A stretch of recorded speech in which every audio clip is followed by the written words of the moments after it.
We've been doing these recitations wherever we've been going in India. We were traveling by rickshaw, we were traveling by plane, and any time we had, whether it was 5 minutes or 20 minutes, what we did was pull out this Mangalacharanam and begin reciting it.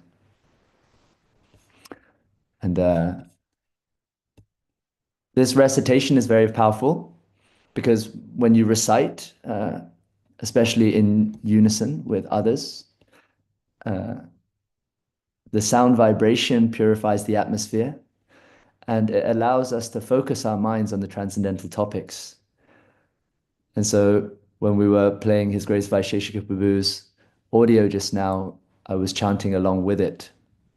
I encourage all of you to also chant in your spare time, this Mangalacharanam.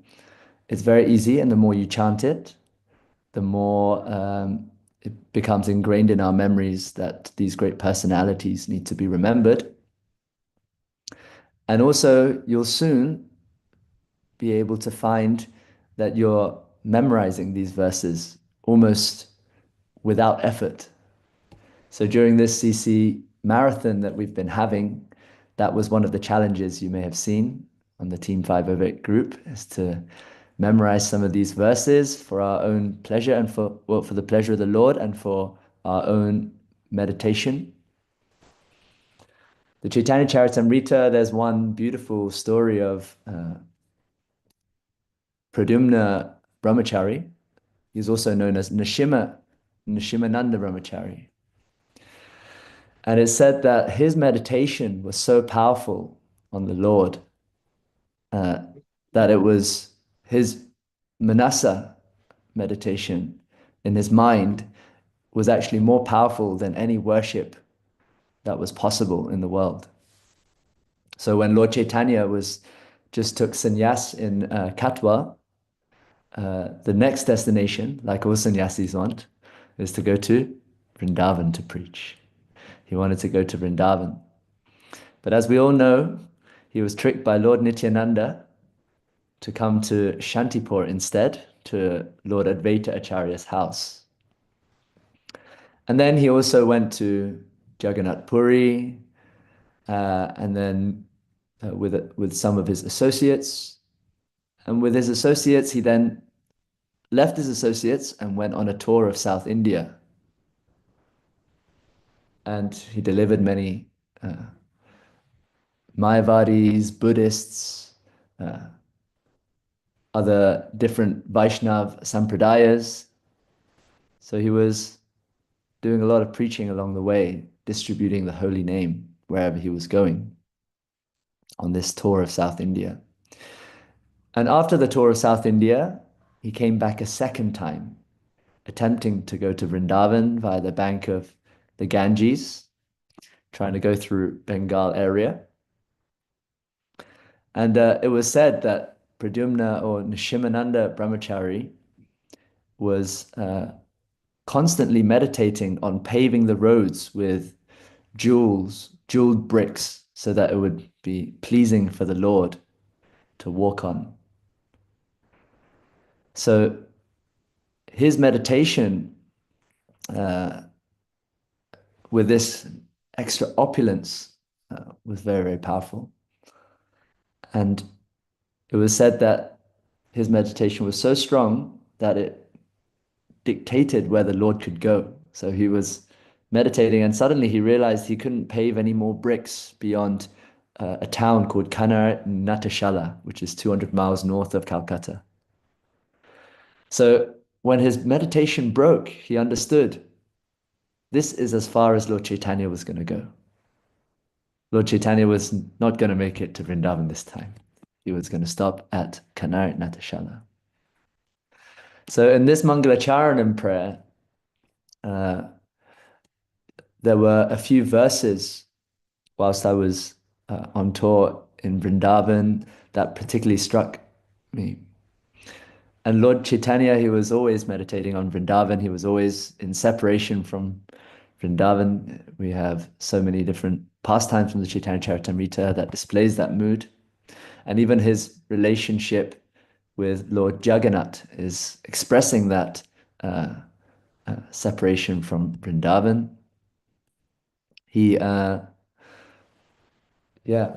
So when I was in Vrindavan, there was a very, very nice meditation on the 16th, 17th, sorry, 15th, 16th, and 17th verse of that Mangalacharanam that we just recited. So Adi Leela, 1, 15, 16, and 17.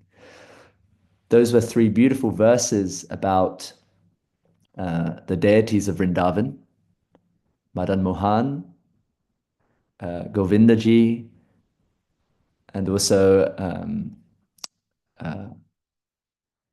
there's a Sri, oh, I can't remember now. Anyway, it'll come back Gopinath, to me. It was Gopinath. Srila Gopinath. That's right. Thank you, Ranjani Mahaprabhu. So yeah, those three verses were so beautiful, and I just remember one meditation. It just it was saying that Srila Gopinath was under a tree uh, in Vrindavan, under a desire tree in Vrindavan, in a temple of jewels. And in this temple of jewels, he was sitting on an effulgent throne, being worshipped by his most confidential associates. So this image was so beautiful. I just remember when I was reading the Chaitanya Charitamrita, it just gave me such an appreciation that we can, within our minds, make such a wonderful meditation just because of the writings of these great acharyas, such as Krishnadas Kaviraj Goswami. The way it was described is directly from the pastimes of the Lord, it's his direct realization of the spiritual world. And he's passing that on to us such that we can also meditate in the same way. And so when you recite and you try and memorize shlokas, actually, it's not just a rote memorization. It is not that you are trying to remember the Sanskrit or the Bengali or the translation word for word. What you're trying to remember are the qualities, the form, and the pastimes, and the name of the Lord. So that was one realization I had because before, when I was memorizing verses, that was the kind of thing I was doing, trying to remember academically almost. But until you deeply meditate and try and take the mercy of the Lord, then we don't get these realizations of how to meditate upon the pastimes and qualities like that. So it was a nice realization for me when I was there meditating on these three. And when you go to the pastime places, like I was at Madan Mohan and I was at Govindaji and Gopinath, then it becomes a reality. Actually, we were on the rooftop of Prabhupada's Stali. This was a pastime place of Prabhupada that's mentioned in the Lilamrita. He was there for a few months' time whilst he was first time in Vrindavan after he took, uh, I believe, sannyas, or was it Vanaprast? Anyway, he was there and he was traveling between Delhi and Vrindavan. So on from the rooftop of Prabhupada's Stali, you can see all the major temples of Vrindavan. You can see uh, Govindaji in the distance. You can see Gopinath in a narrow alleyway. And you can see Madan Mohan, also the big turrets of Madan Mohan you can see. So from there we were meditating. And so today the topic is Chaitanya Charitamrita. And I thought it was apt to talk a little bit about the author of the Chaitanya Charitamrita because Krishnadas Kaviraj Goswami, when we're reading a book means associating with the author. Again, we have oftentimes in the West, we have this mentality of trying to understand something academically. But we understand it is by mercy that we are receiving this knowledge. And so it's by association. And one of the realizations I had with regards to association is that association doesn't mean anything has to special happen, anything special has to happen. Association just means being in the presence of. So when we have these great literatures and we're hearing the words come through, one just has to sit with the sound vibration, just as we sat with the sound vibration of the Mangalacharanam prayers just now. Nothing special has to happen, right? When we're, let's say when we're in the association of a good friend or a family member, we feel completely comfortable. We sit and we are comfortable in the association. Even if no words are being expressed, there is a deep love, right? So in the same way, we should have this kind of association with Bhagavad Gita, Bhagavatam, Sri Chaitanya Charitamrita, and the holy name. And this association can also be had through the sound vibration of the author. So Krishnadas Kaviraj Goswami, his samadhi is said to be either in two places, either in Radhakund or in Radha Damodar temple. And these were both places that we visited this time when we were on tour in India. And it was explained to us the history of Krishnadas Kaviraj Goswami. He was a very great, humble Vaishnava, respected by the Vaishnav community deeply. And he was, oftentimes, all the Vaishnavas, they would gather in Vrindavan to hear from Haridas Pandit, and they would read together the Chaitanya Bhagavat, which was a book that came before the Chaitanya Charitamrita by Vrindavan Das Thakur. Nowadays, it might be called Chaitanya, it's called Chaitanya Bhagavat, but it was originally called Chaitanya Mangala. And they would read at Govindaji temple in association.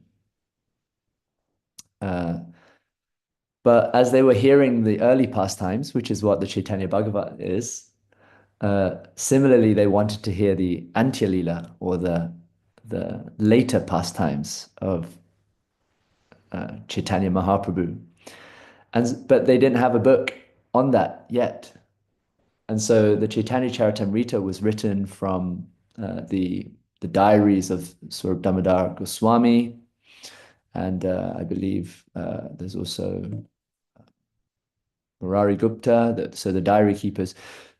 A lot of the pastimes, they were kept in diaries at the time, and it's actually to imagine the production of these books, how difficult it would have been to keep in pristine condition these diaries and then have this passed down from generation to generation without fail, is truly astounding. And so the Vaishnav community at the time in Vrindavan, where Krishnadas Kaviraj Goswami was living, they wanted to request him to write these later pastimes because he was such a qualified Vaishnava. So like any good Vaishnava, he accepted because it was the will of the Vaishnavas. And so he went to Madan Mohan temple, and it was explained by the Pujari there that he was praying to Madan Mohan to get guidance and to get blessings for this wonderful work of Chaitanya Charitamrita. And as he was praying, the garland from the deity Madan Mohan fell onto him. And at that moment, he realized that he'd received the blessings. And though he was an old man in his 90s, blind and couldn't move and practically paralyzed, he accepted this this role to write the Chaitanya Charitamrita. And it was said that he considered it, that it was a direct dictation from Madan Mohan, that he wasn't writing it at all.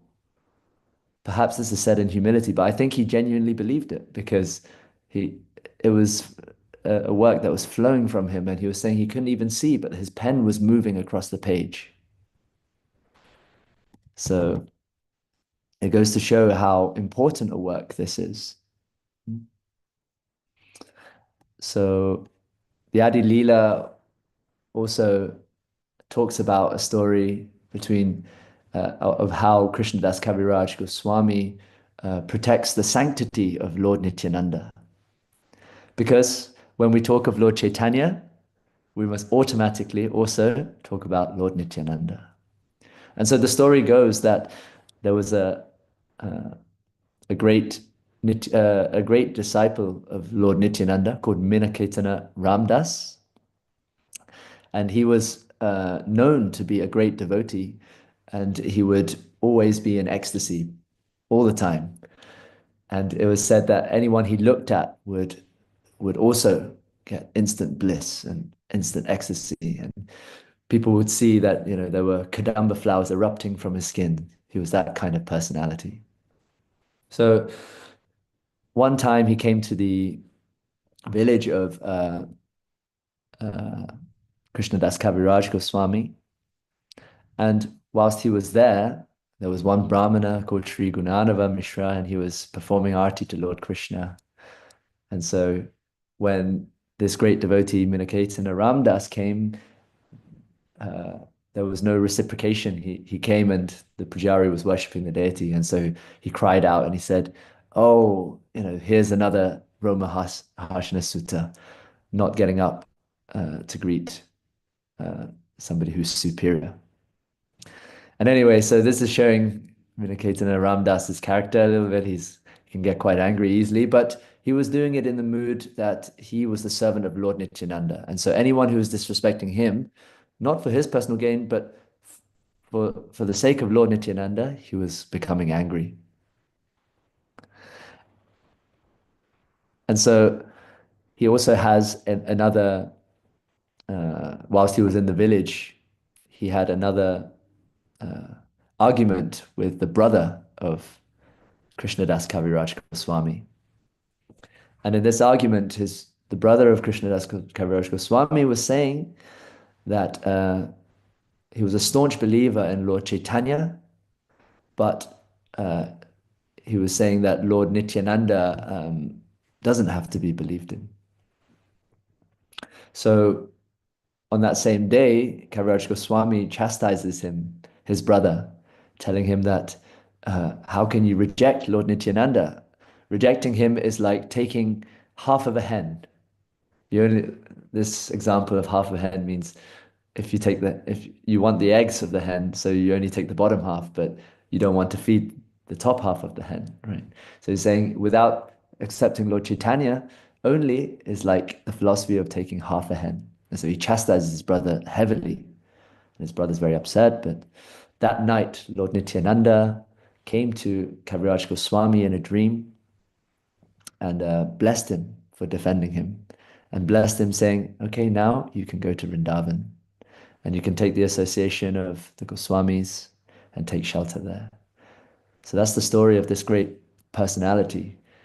Knowing this allows us to um, go deeply into the pastimes of Lord Chaitanya and the Chaitanya Charitamrita. There's one devotee at the temple, her name is Rajbhumi Mataji. She was relaying to me today that before she read any book of Prabhupada's, first she read the Prabhupada Lilamrita because she wanted to know who is the person behind this philosophy and behind the purports.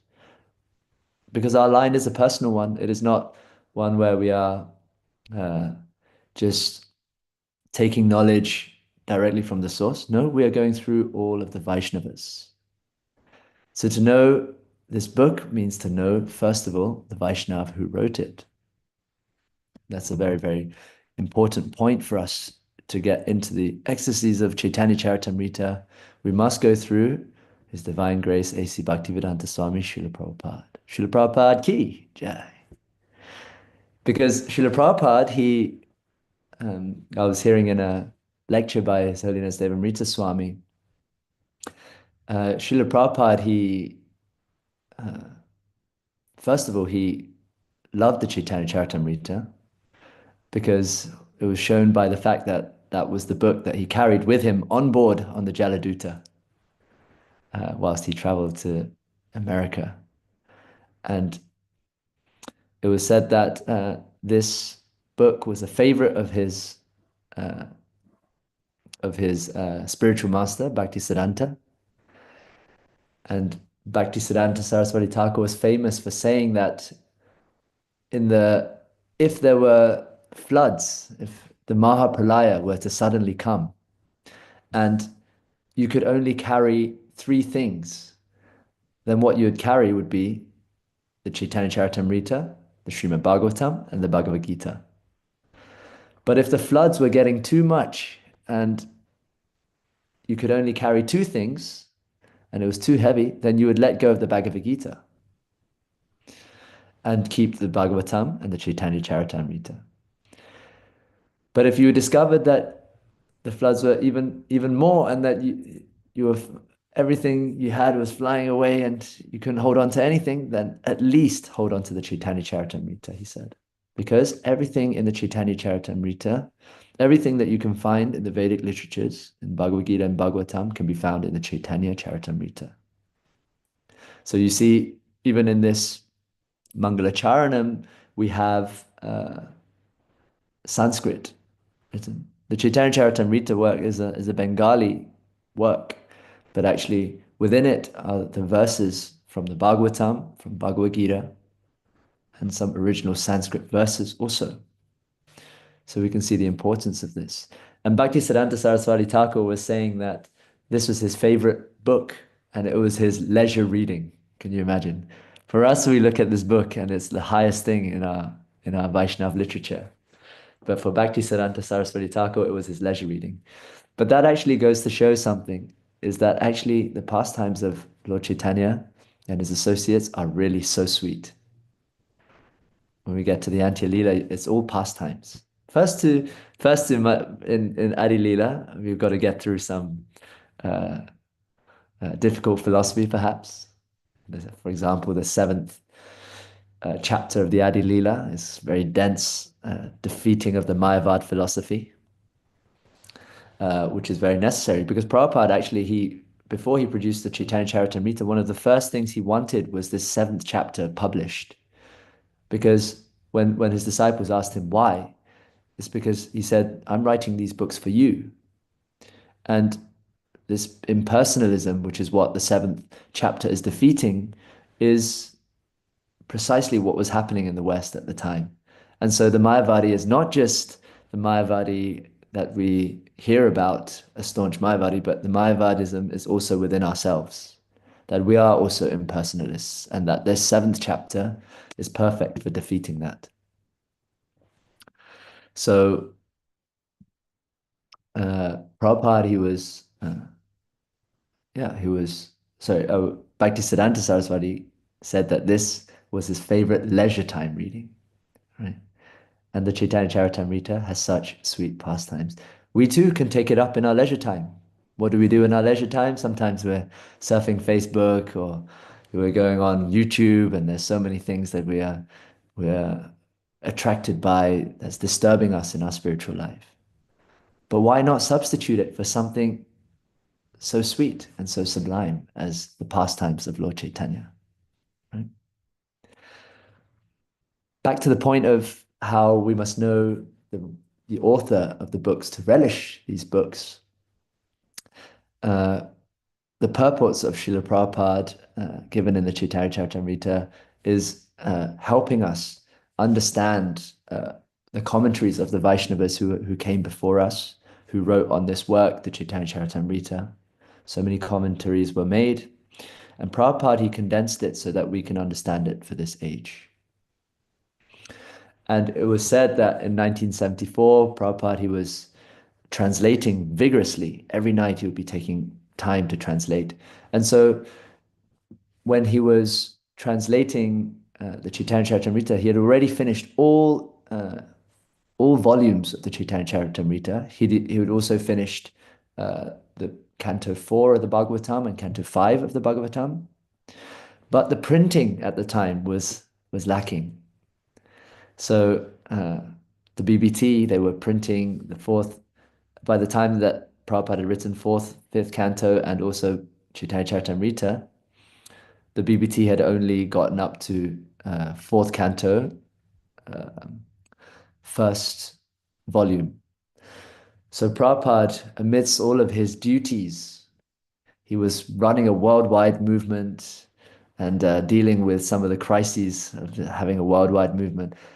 And he was, at the same time, he made it a priority that the Chaitanya Charitamrita be uh, would be published. So he wrote many letters to his devotees and made it a big thing. And you know how it feels when the spiritual master is displeased. He was making it very clear to the BBT that he was displeased. So we've all experienced that. Well, at least I have. When the spiritual master is displeased, you then make it your life's mission to get whatever he says done. So the devotees, they moved the printing press from the headquarters in New York, they moved it to Los Angeles. And they presented to Prabhupada uh, this plan. They said, okay, Prabhupada, to catch up, we'll need to print a little bit quicker. So at the time, they were printing one book every 4 months. They were printing. But then what they did was they moved the headquarters to Los Angeles, where all the BBT were and all their greatest men were, and where paper was easy to source. And then they promised Prabhupada, they said, okay, we'll print one volume every month. So you might think, well, that's increasing productivity by 4 times. That's pretty good, right? Like even in book distribution, Prabhupada says, just double it. So these guys, they were thinking, wow, we've quadrupled it. Prabhupada's going to be so pleased.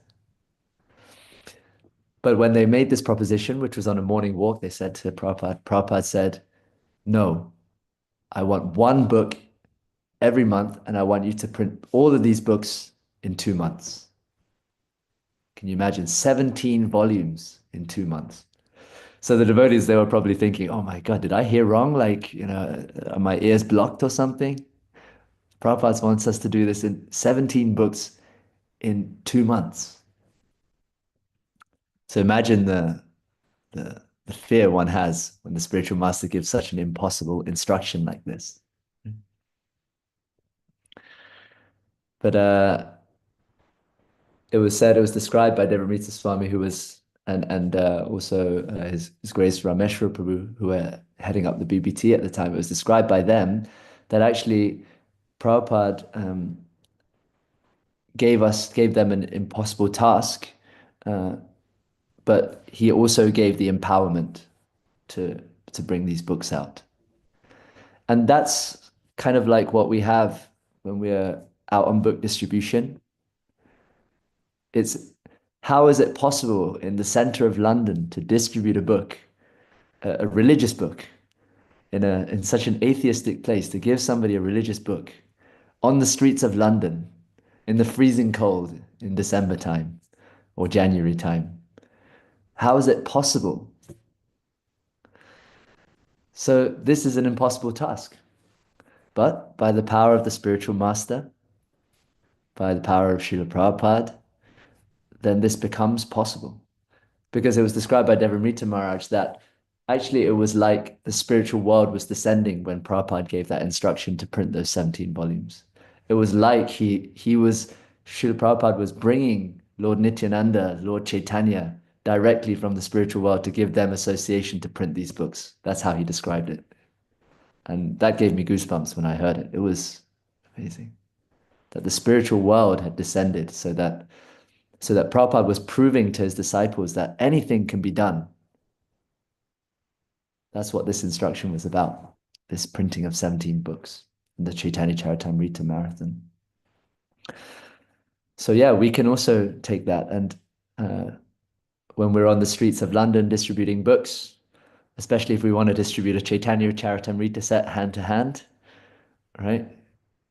We can distribute a Bhagavad Gita or an easy journey to other planets, perhaps that's easy, but to distribute a whole Chaitanya Charitamrita set, how is it possible? Well, we have to rely on the mercy of Lord Chaitanya and his associates. And we do that we can chant the Mangala Charanam and take association. We can read the Chaitanya Charitamrita and take direct association. Because the Chaitanya Charitamrita, it has all kinds of devotees. Every situation you can think of, Every situation on Sankirtan or any relationship you're having problem with, it is included in the Chaitanya Charitamrita. You'll be able to find it there. So if we read these books and associate with these great personalities, associate with the authors of these books, then we will also develop the humility to be able to go out there and distribute. So back to the story of the printing. So Prabhupada, he famously said, there's a very famous saying by Prabhupada, impossible is a word in a fool's dictionary. So when his disciples said, Prabhupada, are you sure we can do this? He said, it must be impossible. This is what Prabhupada said to them. And so he took it very, very seriously, this Chaitanya Charitamrita. And actually, he set a deadline. That's why we set goals in these marathons, by the way, because when you set a deadline, then our full attention comes onto this task of distributing Chaitanya Charitamrita sets. So in this marathon, we set a goal of 108. I believe we're very much on the way to doing that. And we have our last few days in this marathon to do it. So if all the devotees could gather strength and pick up and make your last contacts, go on the phone to grandma, go on the phone to grandpa, whoever, and get them sponsored, then this would be a great help. Because when we set a goal like this, just like Srila Prabhupada set a goal for the devotees, for his devotees to print this Chaitanya Charitamrita set, it became possible. He said, okay, I want it done by my 80th Vyasa Puja. And so the devotees, having worked day and night to print this Chaitanya Charitamrita set, they finally, hot off the press, they took the Chaitanya Charitamrita set, and on the day of Prabhupada's 80th Vyasa Puja, just as he got off the Vyasasan in Vrindavan, he was giving a lecture, his Vyasa Puja address. Just as he was getting off the Vyasasan, Rameshwar Prabhu with the Bhagavatam set brings it right in and goes right to Srila Prabhupada and presents it to him. Here, Prabhupada, we did it as you promised. With great pride in their heart, they said this. And Prabhupada, he looked at the Chaitanya Charitamrita set and he said, very casually, he just said, oh, actually, you're late. You said you'd do it before my Vyasa Puja. So imagine like how the devotees would feel. Imagine having gone through all of that. Prabhupada just makes a nonchalant comment and says, you should have done it before. Of course, we understand Prabhupada is very merciful. He was just teaching us a lesson there, that we must try hard in this Sankirtan mission, that it's not only we should try hard, but we should also not expect the result. So that pride Prabhupada could detect.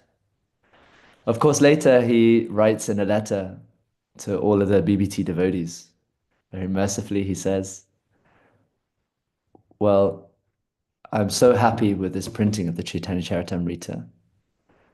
And all the boys and girls who have dedicated their life to these 2 months of printing, they're all going back to Godhead. That was Prabhupada's promise. So we can read that letter and give ourselves assurance how important this Chaitanya Charitamrita was to Prabhupada. So the Chaitanya Charitamrita, it deals with so many topics that are perfect for our preaching here in London.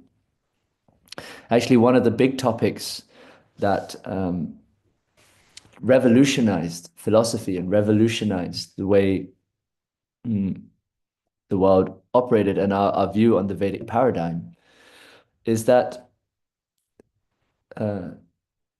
Lord Chaitanya, he came and he gave the holy name regardless of caste and creed. It's very important because the caste brahmanas before Lord Chaitanya's time, they had become deviated from Vedic philosophy. They were saying that only caste brahmanas, only if you were to take birth in a Brahminical family, could you understand the Vedas, could you actually achieve love of God and achieve liberation. But the philosophy of the Chaitanya Charitamrita and the example shown by Lord Chaitanya is that that's not true. Lord Chaitanya, he associated with uh, so-called Mlechas and Yavanas. Of course, we know they're not. Sanatan Goswami, Rupa and Sanatan Goswami, uh, Ramananda Roy, they all came from Mohammedan families, but Lord Chaitanya accepted them. Lord Chaitanya also accepted the Buddhists and accepted even the Mayavadis. So he was able to show us by example that it is not our birthright that makes us that gives us the ability to love God, but is actually due to our qualification that we can see Krishna. And so in the West here, we can understand that this place is the most fallen, actually. Here in the West, nobody has heard of Krishna. 90% of the people have never heard of Krishna before. They've never been to a temple. They've eat meat, have illicit sex, drugs, all of these things. They're there, gambling. But actually, Lord Chaitanya showed the example that uh, this mercy must be given. And he gave it to the high classes, and Lord Nityananda gave it to the most fallen, the Jagais and Madais of this world. Lord Nityananda was giving mercy to. So we can take it that here in the West, we're like the Jagais and Madais of this world. And that Lord Chaitanya, he's, by his example, showing that we can preach even to Jagai and Madai. It's very important. And at the same time, another theme that we were talking about earlier is the defeat of the Mayavad philosophy. So he showed us how to deal with Mayavadis, and he showed it through his humility. There's two stories in particular, one with Sarvabhauma Bhattacharya and one with Prakashananda Sarasvati. These two great Mayavadi sannyasis and scholars, they they were converted to the cult of bhakti by Lord Chaitanya's humility. And this is a very, very practical point, actually. Lord Chaitanya, when he met Sarvabhauma Bhattacharya, even though his disciples and his followers were chastising Sarvabhauma Bhattacharya and becoming angry at him, Lord Chaitanya, in his humility, he actually defends Sarvabhauma Bhattacharya. In one of the verses, it was said that he, after Gopinath Acharya chastises Sarvabhauma Bhattacharya, Lord Chaitanya says, no, actually, no, Sarvabhauma's right. Actually, I should hear from him. And so he sits down in humility. He hears from Sarvabhauma Bhattacharya for 7 days. Can you imagine that? Imagine if you had to hear a Mayavad, a deep Mayavad, preach to you for 7 days. How would you feel? But Lord Chaitanya, he himself did that to show us an example. And he sat for 7 days, and by the end of the 7 days, Sarvabhauma Bhattacharya asked him, well, I haven't heard you speak at all. Like, do you understand this philosophy I'm teaching you or not? And so if we tried that on book distribution, if a Mayavadi comes along and you hear him for 7 days, maybe that wouldn't be too practical. But actually, that humility that exudes is very, very disarming, because everyone wants to think that they are knowledgeable and that they know something in this world. That's the condition of somebody who's still within the modes of nature, and it's a natural human condition. That's why we're here in the material world.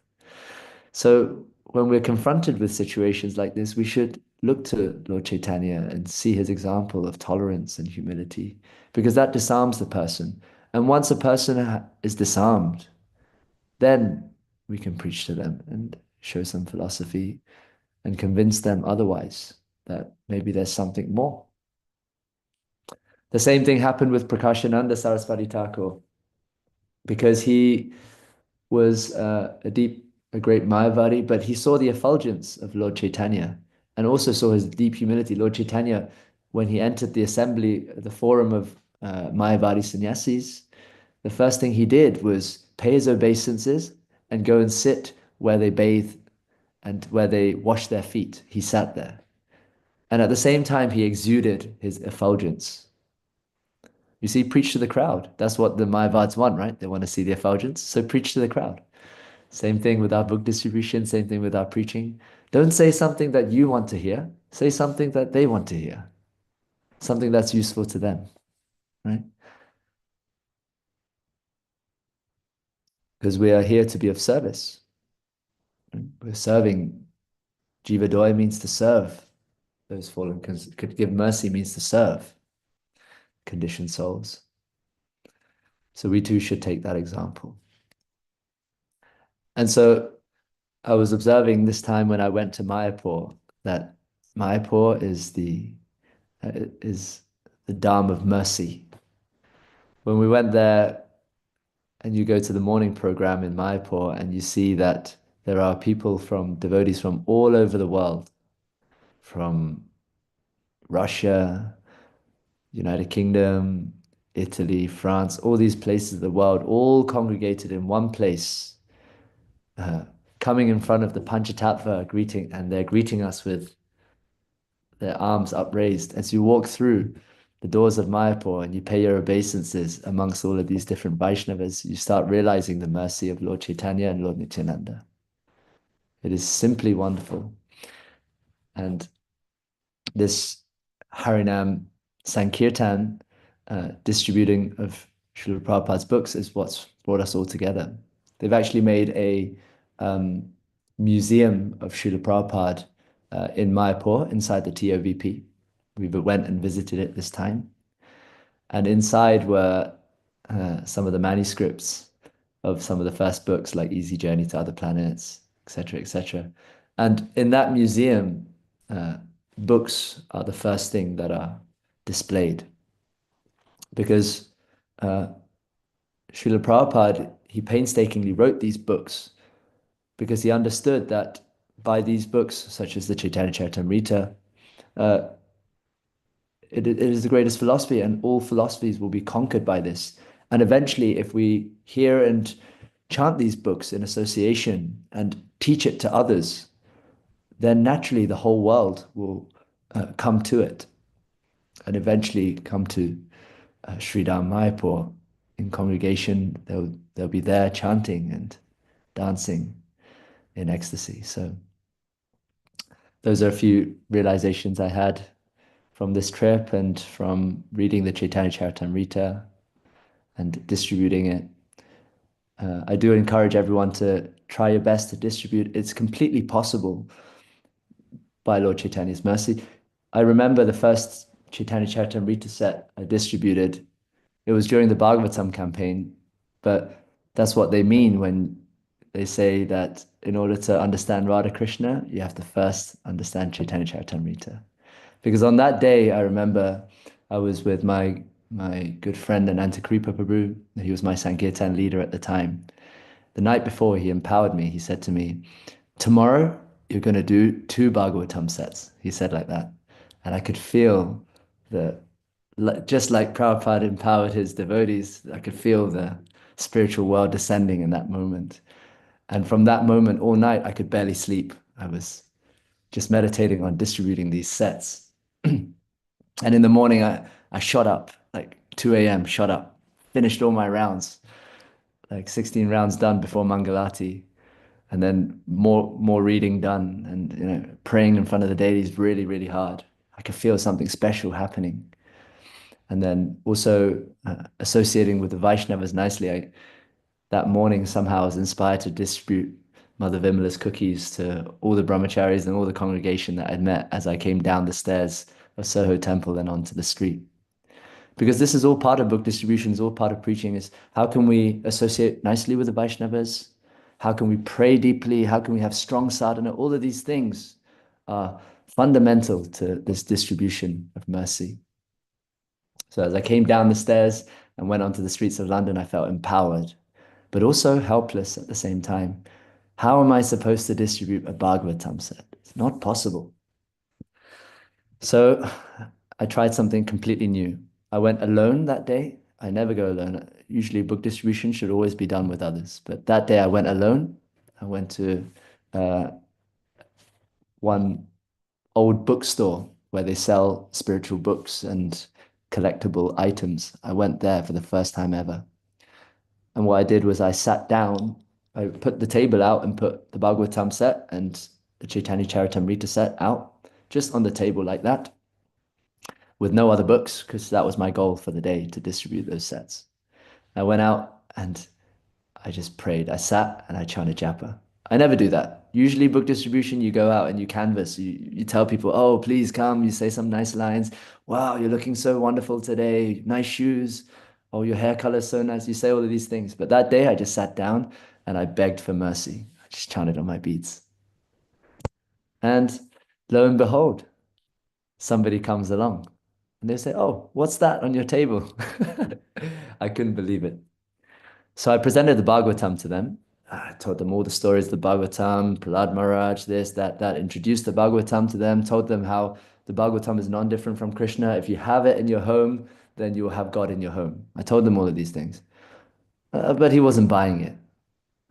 So then I looked across and in a last ditch effort, I looked at the Chaitanya Charitamrita set and I picked it up. I told him, look, this is the ecstasies of our spiritual master. And this Chaitanya Charitamrita set will tell you how to dance, feast. It will tell you how to dance, feast, and chant in ecstasy. And this English gentleman, he kind of sat up a little bit straight. He said, oh, dancing, feasting, and chanting in ecstasy. Really?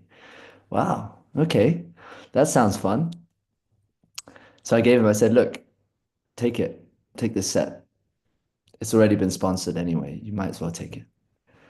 Because I knew if I if I didn't get something out, I would be completely discouraged. I said, just take it. He said, no, no, I want to make a donation for this. And he said, how much does it cost to print? So I gave him the full price. I said, okay, it costs £100 to, I said, it will cost £200 in the bookstore, but you just take it for £100. He said, done. There and then, he made a donation, £100, and he took the Chaitanya Charitamrita set. And I was in ecstasy. I couldn't believe it, you know? And 10 minutes later, as I continued to chant, I posted in the group, I sent the photos out of Chaitanya Charitamrita being distributed. All the devotees were in ecstasy. It had never been done before. And then and then they gave all their blessings. And I remember that feeling of the blessings. It was incredible. Like there's no feeling like it. The blessings that you get from that. And then I was determined to distribute Bhagavatam. And that day, two more people came to that table just from chanting. I was sitting there and just chanting my rounds. Two other people came and each of them took a Bhagavatam set, full price, just on the street like that. It was the most wonderful day of my life. And it came from first distributing the Chaitanya Charitamrita set. It is completely Lord Chaitanya's mercy. And they say when you're in book distribution and you distribute a book, even a single book, you may have felt this before, that elation, that joy you get from distributing your first book, that is Lord Chaitanya's embrace. That's what Prabhupada said. And so imagine if you distribute 17 of his books, Maha big books, all in one go. Or sorry, well, it's not 17 volumes anymore, it's 9 volumes now. But imagine if you distributed 9 volumes of the Chaitanya Charitamrita set. Or in a month's time, if you distribute all 18 volumes of the Bhagavatam set in the Bhadra campaign, how would that feel? Imagine what mercy you'd get from Lord Chaitanya.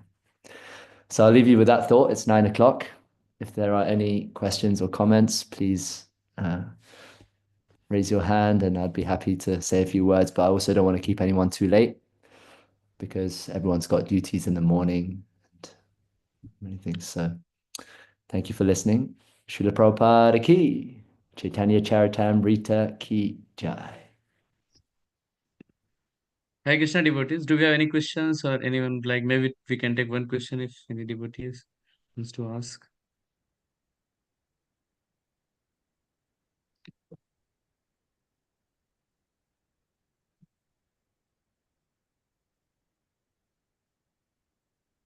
Yes, Peri Mataji, please go ahead. Yeah. Hare Krishna, Prabhu. Haribo, Um, Hare Krishna, Hare Mataji. Not necessarily a question. Hmm. Sorry, I think it's echoing. Just one thing.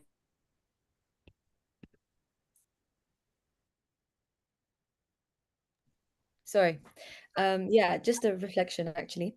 Hmm. Um, I really could relate with what you said about um, distributing the set, just kind of completely relying on Mahaprabhu. Because I think there was a point where I was, kind of distributing a little bit and then it just stopped. And I think I think that was the time I really got to just reflect. And I was really praying now. I think it's been almost a week or something. I was really praying that I could do some more, but I wasn't finding the time. I wasn't able to kind of sit down and speak to anyone properly because of so many other duties. But today it was just on a whim. Me and Lalakshi Radha were in the temple, and it was just on a whim. We were doing some pujari service, and the Dup Arti had just ended. Hmm. So we thought, okay, we have a small little window of opportunity. Why not, go and try? And I was like, nothing's really gonna happen, but we should go anyway. And I was just kind of like lazy and just, like, oh yeah, like Chaitanya, just carrying it. And she did the whole announcement. And it was it was crazy. I mean, two people two people just raised their hands and took the sets. Um, Wow.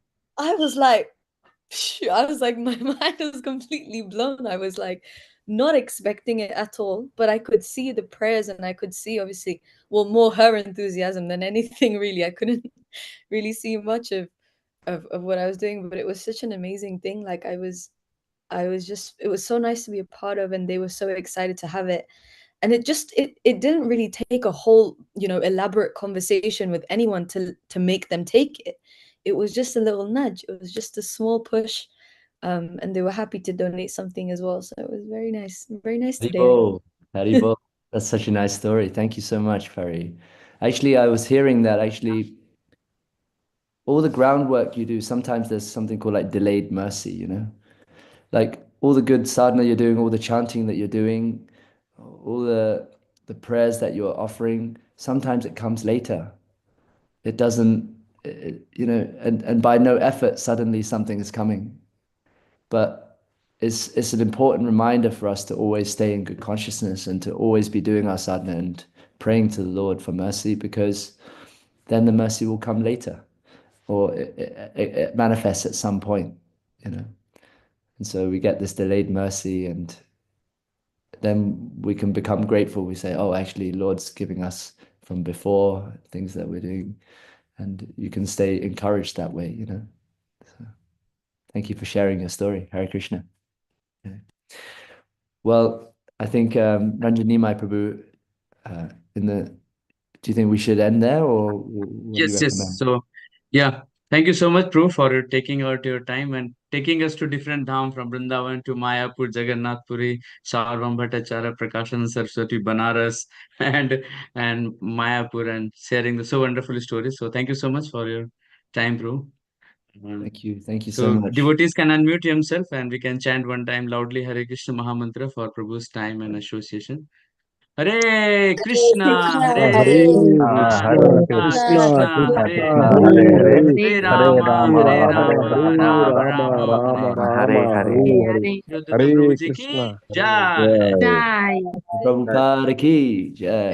Jai. Jai.